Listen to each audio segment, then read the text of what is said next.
Hello and welcome, dear students.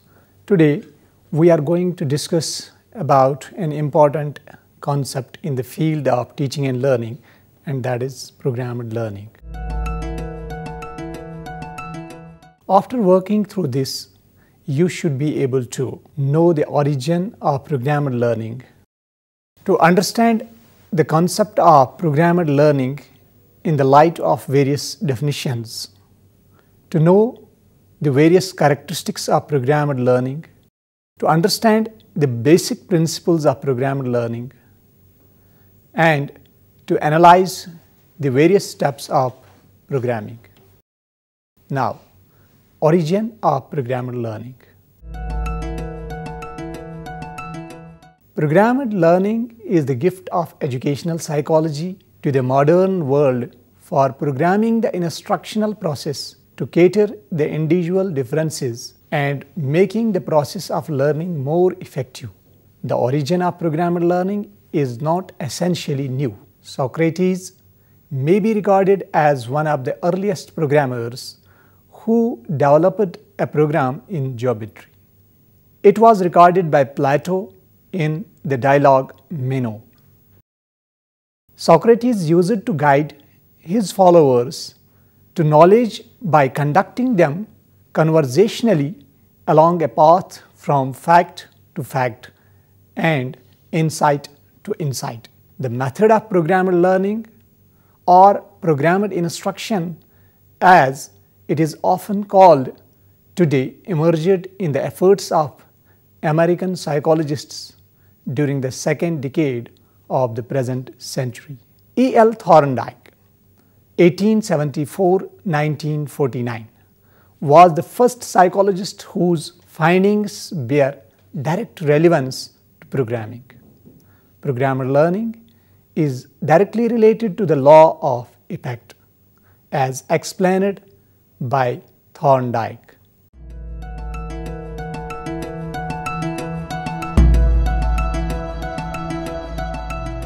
Sidney L. Prissy, a psychologist of Ohio State University, is credited for developing in the middle 1920s practical machines which could teach as well as test. The teaching machines, as developed by Prissy, present a series of questions to the student and inform him immediately whether his response is right or wrong. In 1943, B.F. Skinner and his two other colleagues started programming by teaching a pigeon to roll a small bowling ball by operant conditioning. By 1954, Skinner and James G. Holland devised the auto-instructional methods, which have served the present generation as the basis for present work in programmed instruction. According to him, the purpose of programmed learning is to manage human learning under controlled conditions. Now, some important definitions and concept of programmed learning. Programmed learning represents the one of the highly individualized and systematic instructional strategy in classroom instruction as well as self-learning. It is the method of giving individualized instruction in which the student is active and proceeds at his own pace and is provided with immediate knowledge of results. It will be imperative to mention some noteworthy definitions as given by great educationists and psychologists. Harold W. Bernard. Programmed learning refers to the arrangement of instructional material in progressive sequences. L. William. Programmed instruction is the process of arranging the material to be learned in a series of small steps which are designed to lead a student through self-instruction from what he knows to the unknown of new and more complex knowledge and principles. Smith and Moore. Programmed learning is the process of arranging the material to be learned in a series of sequential steps. Usually, it moves the student from a familiar background into a complex and net set of concepts, principles, and understandings. Gulati and Gulati. Programmed learning is popularly a method of giving individual instruction in which the student is active and proceeds at his own pace and is provided with immediate knowledge of results. Susan Markle. Programmed learning is a method of designing a reproducible sequence of instructional events to produce a measurable and consistent effect on behavior of each and every acceptable student. In the light of these definitions, it can be concluded that programmed learning is a method of individualized instruction in which the student receives information relating to his own needs and progressive sequences, but in small units.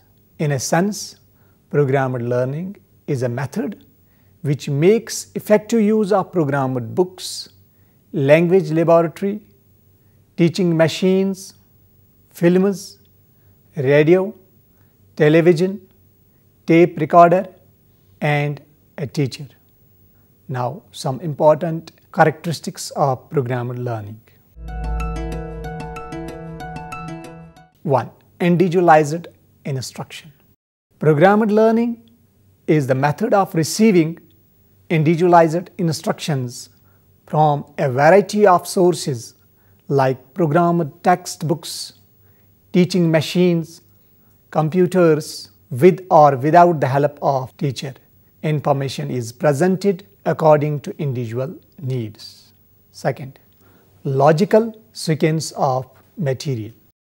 The subject matter of programmed learning is presented into logical sequence of small steps. By producing in small steps, the possibility of committing error is eliminated. Third, interaction between the learner and the program. In programmed learning, interaction between the learner and the program is emphasized. Thus, programmed learning requires that the learner should be active. Immediate knowledge of results. Programmed learning provides immediate knowledge of results. At each step, the student is informed of how well he is doing. He immediately knows whether his answer to a question is right or wrong. Organized nature of knowledge. Programmed learning emphasized the organized nature of knowledge because it requires the continuity between the easier concepts and the difficult ones. Learner's own speed. In programmed learning situation, the learner moves at his own speed. Thus, learning takes place at individual rather than general rates. Constant evaluation.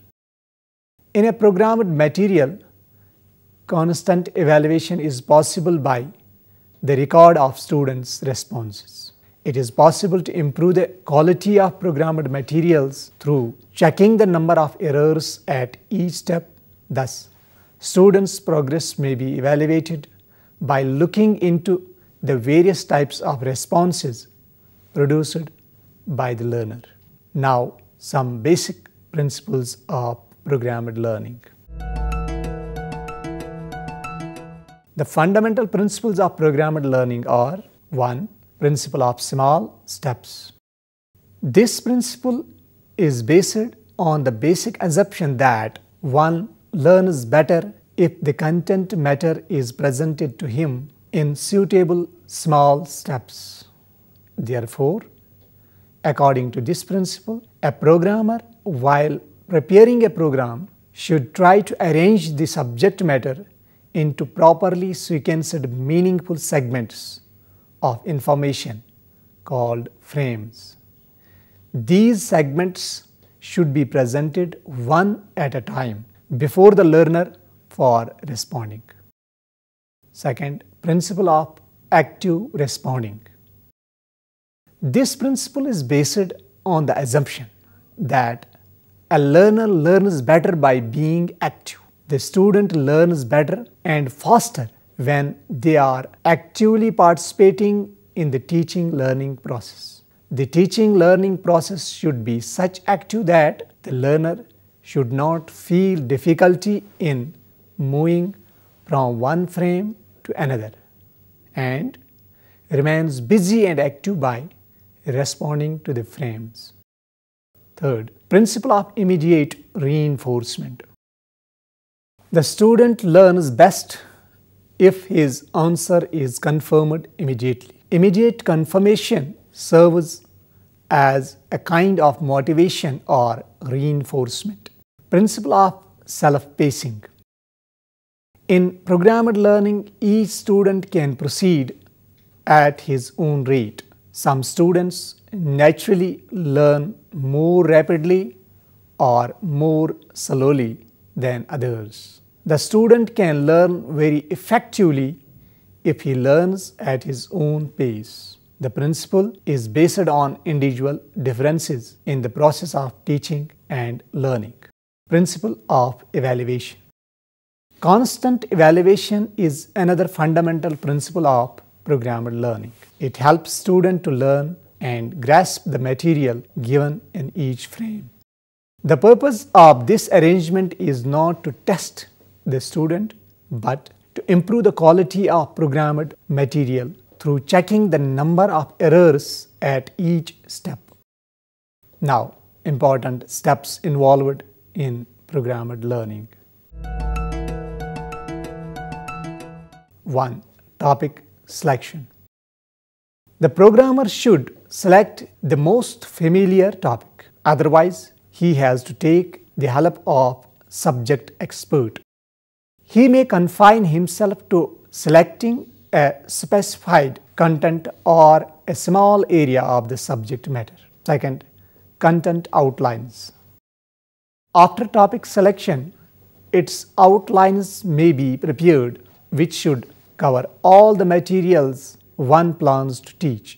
For this, the programmer has to refer to and examine relevant books and materials. Next, instructional objectives. The instructional objectives must be formulated, which involves both test descriptions and task analysis. The former is the description of terminal behavior which the learner is expected to achieve, and the latter is the series of component behavior that he is required to acquire in the process of achieving terminal behavior. The instructional objectives should be written in behavioral outcomes. Next is entry skill. The learner should have some prerequisite ability and skill to understand properly the new program. This background experience is called the entry skill, and a suitable program cannot be prepared without proper assessment of the entry skill. To prepare a program adequately, target-oriented entry skill data should be utilized at this stage. Then, presentation of the materials. Suitable format is to be decided for presenting the material from the educational point of view. Then, the programmed material should be presented in a sequence of frames arranged as steps towards terminal behavior. Next is student participation. On analysis of the terminal behavior, one will find the critical responses of the students. Of course, it is related to some part of the subject matter. The overt responses facilitate student learning. Students' participation is facilitated by presenting the program in an interesting format. Next is terminal behavior test. The effect of program can be ascertained by administering the terminal behavior test, also known as performance assessment. This provides feedback to the program and shows the effectiveness of the instructional materials. It may also serve as an entry skill data for the next program on a related topic or higher levels. Next is revision. Lastly, the program may be reviewed on the basis of feedback. The instructional materials may be edited and modified according to the needs and requirements of the target audience. Now, some advantages of programmed learning method. The student is continually active when he is using a program. In other methods of teaching, he is active only sometimes and practically nil in a lecture. Programmed instruction is basically individual instruction. Every student proceeds at his own pace. In a conventional class, the teacher attends to only children of average abilities, with the consequences that the intelligent get bored and the dull have no extra help. But programmed instruction helps the dull with extra information where it is needed, and no stigma is attached to the making of mistakes. At the same time, it does not hold up the progress of a fast learner as he goes along and completes the task at his own pace of learning. Next, immediate reinforcement helps a child to know whether his answer is right or wrong. In normal class, feedback takes a long time. Next is, each program has to prove itself to be effective during the process of validation and must be rewritten as many times as is necessary. Next, a program is not a human being and can be used at any time of the day. Programmed materials or teaching machines are never tired and never lose their temper or patience. Hence, programmed materials are very useful in the field of non-formal education. Some limitations of programmed learning method. One is that the programmed learning does not eliminate competitions or grades as often claimed. Next, mere manipulation of machines is not rewarding to children, as Skinner seems to think. Once the novelty wears off, and if at the start too many errors appear, the pupils loses interest and motivation. Later, reinforcement often does not accelerate learning. Next, programmed instruction restricts the learner's freedom of choice, resulting in cramping of his imagination and initiative. Another, operant conditioning is found successful only with some pupils in some cases and not in all. Programmed instruction ignores or makes inadequate provisions for variables like cognitive variables, personality variables, and motivational variables. Another weakness of programmed learning is that the teacher-pupil contact, which is so vital for development of human personality and relationship, is completely lost.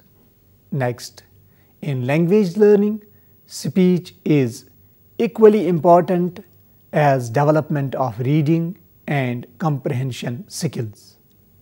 But there is no scope for providing this experience. With this, we conclude today's topic and hope you have understood it properly. Thank you very much.